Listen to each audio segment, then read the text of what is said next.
Hello students, आज का topic है हमारा टीचिंग स्किल्स यानी कि शिक्षण कौशल।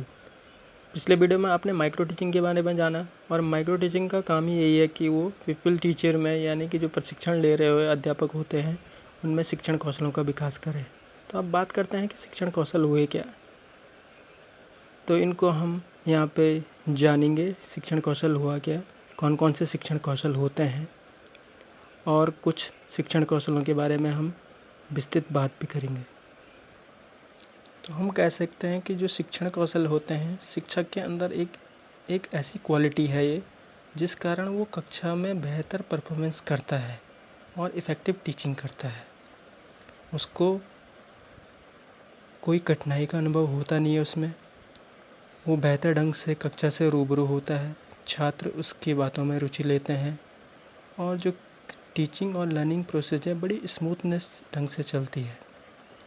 अर्थात कह सकते हैं हम कि शिक्षक द्वारा शिक्षण कार्य करते हुए अपने शिक्षण को प्रभावपूर्ण, रुचिकर और उद्देश्यपूर्ण बनाने के लिए जो कुछ भी किया जाता है उसे शिक्षण कौशल कहते हैं। जैसे कि ये डेफिनेशन देख सकते हैं आप, इसका जो तात्पर्य है कि शिक्षण कार्य करते समय शिक्षण टीचिंग को इफ़ेक्टिव बनाने के लिए, इंटरेस्टिंग बनाने के लिए और पर्पजफुल बनाने के लिए वो जो कुछ भी करता है, जो कुछ भी एक्टिविटी वो करता है या उसके व्यवहार में जो कुछ भी होता है वो उसके हम टीचिंग स्किल कहते हैं। और ये नेचुरली टीचर में होना चाहिए, कोई बनावटी नहीं होना चाहिए। बनावटी को हम स्किल नहीं कहेंगे।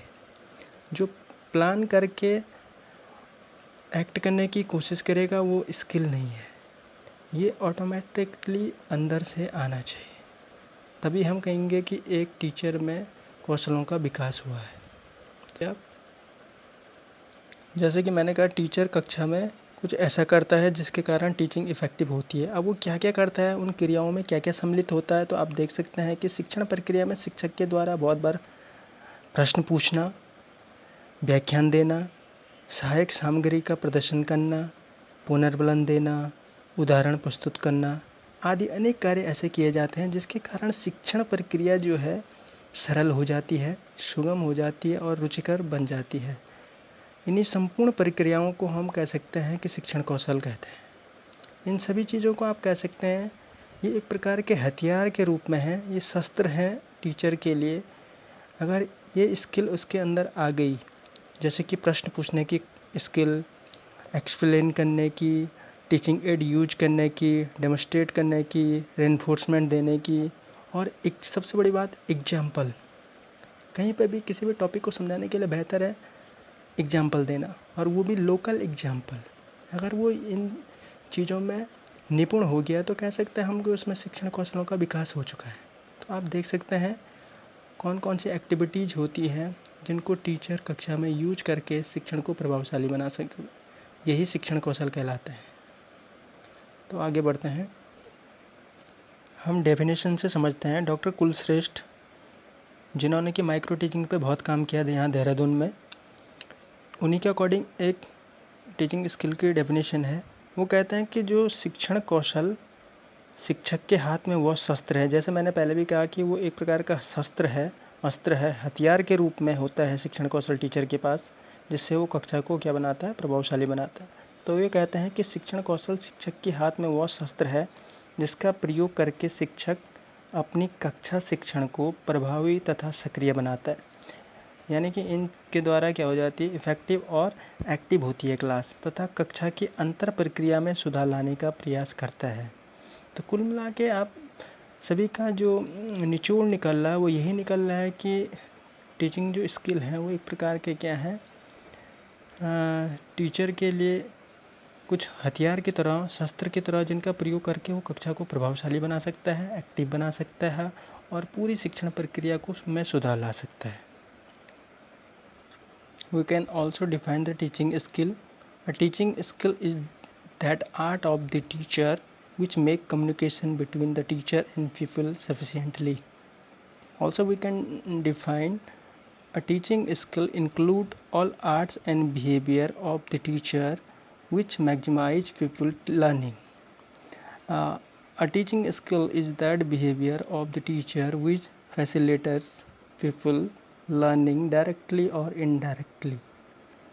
A teaching skill is defined as a set of the behavior associated with the teaching of the subject matter which are especially effective in bringing about desirable changes in the teacher or the trainee who makes practice of the skill. Allen Gage ने 1968 में teaching skill को इस प्रकार define किया है। वो कहते हैं कि teaching skill are specific instructional activities and procedure that a teacher may use in his classroom. These are related to the various stages of teaching or in the continuous flow of teacher performance. Student, I hope so you understood. Now I am discussing about feature of teaching skill. यानी शिक्षण कौशल की कुछ विशेषताएं होती हैं। जो शिक्षण कौशल होते हैं उनकी क्या क्या विशेषताएं होती हैं, जैसे कि आपने परिभाषाओं और आगे समझ चुके हैं। आपकी जो जो उनकी अच्छाइयाँ थी वही विशेषताएं होती हैं। शिक्षण कौशल शिक्षण प्रक्रिया को प्रभावशाली बनाते हैं। जो टीचिंग और लर्निंग की जो इंटरेक्शन होता है उसको एक्टिव बना देते हैं ये, और विशेषकर ये कंटेंट को बहुत सरल बना देते हैं, सुगम बना देते हैं, ताकि बच्चा अच्छे ढंग से समझ जाता है और सीखने की कोशिश भी करता है। और ख़ास तौर पे ये चौथा जो बिंदु है देख लीजिए, शिक्षण कौशल विशिष्ट लक्ष्यों की प्राप्ति में सहायक होते हैं। विशिष्ट उद्देश्य भी बोल सकते हैं आप। विशिष्ट उद्देश्य वो होते हैं जो किसी विशेष टॉपिक हेतु तैयार किए जाते हैं और इनकी पूर्ति कक्षा में ही होती है। यानी कि कह सकते हैं जो पाठ पढ़ाया जाने वाला है उसके उद्देश्यों को हम विशिष्ट उद्देश्य कहते हैं। तो इससे कक्षा में जो पढ़ाया जाता है उनकी प्राप्ति हो जाती है। और पांचवा है, यह शिक्षण प्रक्रिया तथा व्यवहार को संयमित करते हैं। यह छात्रों के व्यवहार को भी और खासकर पिपल टीचर के व्यवहार को भी इसमें क्या होता है, संयमित हो जाता है। यानी कि आपाधापी में नहीं रहता है। जब कौशलों का विकास टीचर के अंदर हो जाता है तो वो बहुत ही संयमित ढंग से पढ़ाता है, ना नर्वस होता है वो, उसको किसी भी प्रकार की कोई दिक्कत का सामना क्लासरूम में नहीं करना पड़ता है। तो आप समझे होंगे। आगे बढ़ते हैं। अब बात करता हूँ मैं स्किल कौन कौन सी होती हैं जिनका प्रयोग हम कक्षा में करते हैं, जिनको पिपल टीचर ग्रहण करना चाहता है या जिनकी प्रैक्टिस की जाती है कह सकते हैं आप। तो आप जानते हैं कि माइक्रो टीचिंग के जो जन्मदाता हैं डी एलन और उनके जो सहयोगी हैं रेयान, उन्होंने 14 टीचिंग स्किल की कह सकते हैं कि उन्होंने 14 टीचिंग स्किल बताए हैं। और साथ ही जो भारतीय शिक्षाविद हैं बीके पासी, इंदौर विश्वविद्यालय में इन्होंने माइक्रो टीचिंग पे बहुत काम किया। इन्होंने 13 शिक्षण कौशल बताए हैं। तो हम इन एलन के 14 शिक्षण कौशल और बीके पासी के 13 शिक्षण कौशलों को भी आपको बताऊंगा मैं। आप ध्यान से देखिए। तो ये हैं आपके सामने डी एलन और रेयान के द्वारा दिए गए 14 माइक्रो टीचिंग की स्किल, जिनमें पहली जो स्किल है देखिए आप देख सकते हैं स्टिमुलस वेरिएशन। दूसरी है सेट इंडक्शन, जिसको इंट्रोडक्टरी स्किल भी बोलते हैं। इसी को इंट्रोडक्टरी स्किल भी बोलते हैं, प्रस्तावना कौशल। तीसरे पे है क्लोजर, यानी कि पाठ समापन वाली स्किल है ये। चौथा है teacher silence and non verbal cues. पाँचवीं है रेनफोर्सिंग पीपल पार्टिसिपेशन। छठवीं फ्लुएंसी इन क्वेश्चनिंग। सातवीं है प्रोबेबिंग क्वेश्चनिंग। एटवीं यूज ऑफ हायर क्वेश्चंस। 9 जो नंबर की है डाइवर्जेंट क्वेश्चंस। 10वीं है रिकॉग्नाइजिंग एंड अटेंडिंग बिहेवियर। 11वां है illustrating and use of example. 12 है लेक्चरिंग। 13 है प्लान रिपीटेशन। और 14 है जो कंप्लीटनेस ऑफ कम्युनिकेशन। तो जो ये स्किल हैं 14 स्किल डी एलन और रियान ने बताई हैं। अब मैं बात करता हूँ थोड़ा बीके पासी के द्वारा दी गई जो स्किल हैं उनकी। बीके पासी के द्वारा जो स्किल दी गई है वो पहले स्किल है राइटिंग इंस्ट्रक्शनल ऑब्जेक्टिव्स, जो कि निर्देशात्मक उद्देश्यों को व्यवहारीकरण करने के स्किल भी बोलते हैं इसको। इंट्रोड्यूसिंग ए लेसन, यानी कि इंट्रोडक्टरी स्किल है ये। फ्लुएंसी इन क्वेश्चनिंग, प्रश्न कौशल है ये। Probing questioning, explaining, illustrating with example, stimulus variation, silence and non verbal cause, reinforcement, increasing pupil participation, using blackboard, achieving closure, recognizing attending behavior। ये हैं 13 skill. But जो ये skill दी गई हैं जो एलन के द्वारा दी गई हैं 14 स्किल और बीके पासी के द्वारा जो 13 स्किल दिए गई हैं, और वैसे अन्य शिक्षाविदों के द्वारा भी अनेक स्किल दी गई हैं। इनमें बहुत सारी स्किल सभी कॉमन है कह सकते हैं। सभी विद्वानों के अकॉर्डिंग कुछ स्किल ऐसे हैं कॉमन हैं, नाम में थोड़ा अंतर ज़रूर है लेकिन उनका नेचर एक जैसा ही है। हम यहाँ पे प्रैक्टिस के लिए ख़ास तौर पे मैं यहाँ पे प्रैक्टिस के लिए कुछ स्किल लूँगा जो कि मैंने छांटी हैं, जिनके प्रैक्टिस करने से आप में बहुत सारे जो कह सकते हैं कि इम्प्रूवमेंट दिखेगा। तो कुछ स्किल मैंने खुद डिसाइड किए हैं जिनके बारे में हम डिस्कस करेंगे। हम सभी स्किल के बारे में डिस्कस नहीं करेंगे, यहाँ पे कुछ महत्वपूर्ण कौशलों के बारे में ही डिस्कस करेंगे जो कि इस प्रकार है। देखिए ये कौशल हम जिसके बारे में ज़्यादा पढ़ेंगे वो है प्रस्तावना कौशल, इंट्रोडक्टरी स्किल, उद्दीपन परिवर्तन कौशल, स्टिमुलस वेरिएशन स्किल, व्याख्यान कौशल, एक्सप्लेनेशन स्किल, पुनर्बलन कौशल, रीइंफोर्समेंट स्किल, प्रदर्शन कौशल, डेमोस्ट्रेशन स्किल एंड लास्ट है श्यामपट्ट लेखन कौशल यानी कि ब्लैक बोर्ड राइटिंग स्किल।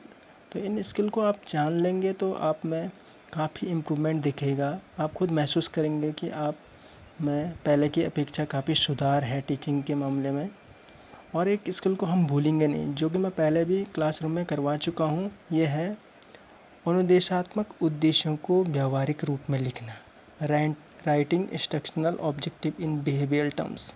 आप जानते हैं कि ये भी एक कौशल है लेकिन इसको प्रैक्टिस में लाते नहीं हम। अमूमन ये पाठ योजना के तैयार करने में इसकी महत्वपूर्ण भूमिका होती है।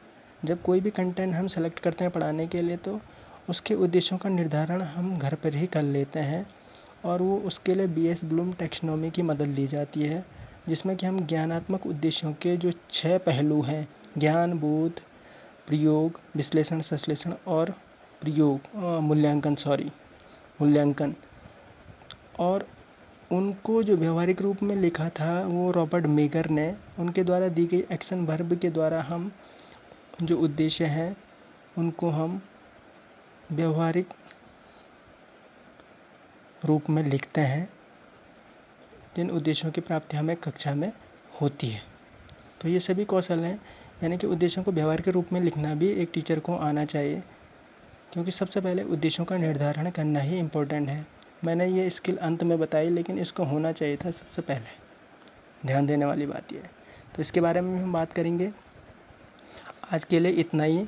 कल हम इस स्किल के बारे में भी बात करेंगे थोड़ा सा, और प्रस्तावना कौशल को भी लेंगे।